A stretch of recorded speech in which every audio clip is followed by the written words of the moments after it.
Tonight, the die is cast, or is it?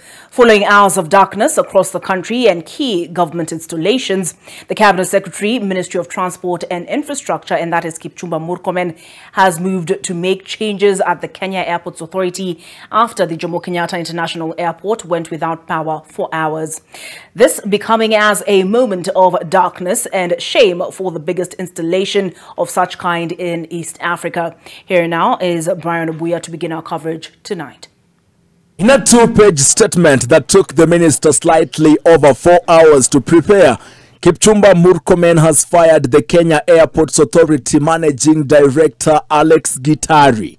Murkomen was reacting after the KAA went for over 2 hours without power, disrupting travel and leaving many passengers stranded. Let Kenya Power deal with its problem. They will answer their questions. From where we operate, we should not be giving an excuse, because we know if Kenya Power fails, there must be a generator, there must be a solar, there must be something that is making sure that we have seamless connectivity of power in such a very important installation.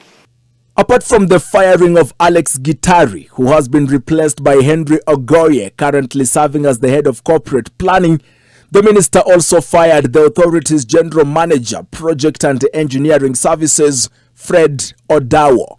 I want to emphasize the part of mutual consent. And you can see Mr. Gitari is here. And I want to take this opportunity to thank him for his sacrifice, commitment, passion, and the hard work he has done for this country. And that's why it was not difficult for us to reach a mutual agreement. Murkomen further moving Abel Gogo, who has been the airport manager at KAA, to Mombasa. Gogo is set to be replaced by Selina Gore. Selina Gore has been the airport manager of the Kisumu airport. And then Peter Wafula, who has been the airport manager in Mombasa, now moves to replace Selina Gore in Kisumu. It's regrettable. We want to apologize for that having happened, but I can tell you it will not happen again.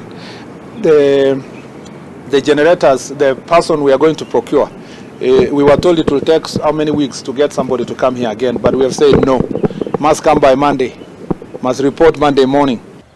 The Cabinet Secretary sought to reassure the country and the world that enough measures had been put in place to ensure the incident does not recur. But what Murkomen was not saying is that this is the second time this week that KAA has gone into total darkness. The other being last Tuesday at about 3 a.m.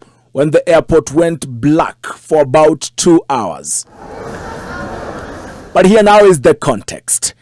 It would appear that Kenya Power and Lighting Company has not put in place measures to safeguard the country from national blackouts, which mostly, for some reason, happen at night. In 2022, more than 3 national blackouts were experienced. Kenya Power reported a blackout on January 11, 2022. A blackout that lasted for over 4 hours in some areas.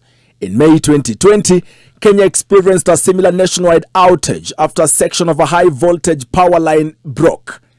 On November 2nd, 2022, businesses were worst hit after a power outage hit most parts of Kenya. The blackouts lasted more than 6 hours. Now listen to this.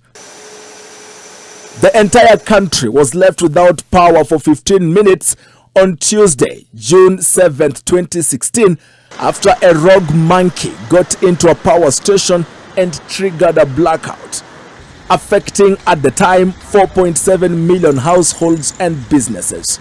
KPLC said minutes before posting a picture of the primate, the monkey, which survived the tragedy, fell onto Kenya's largest generator in the country, causing the blackout. Talk of monkey business.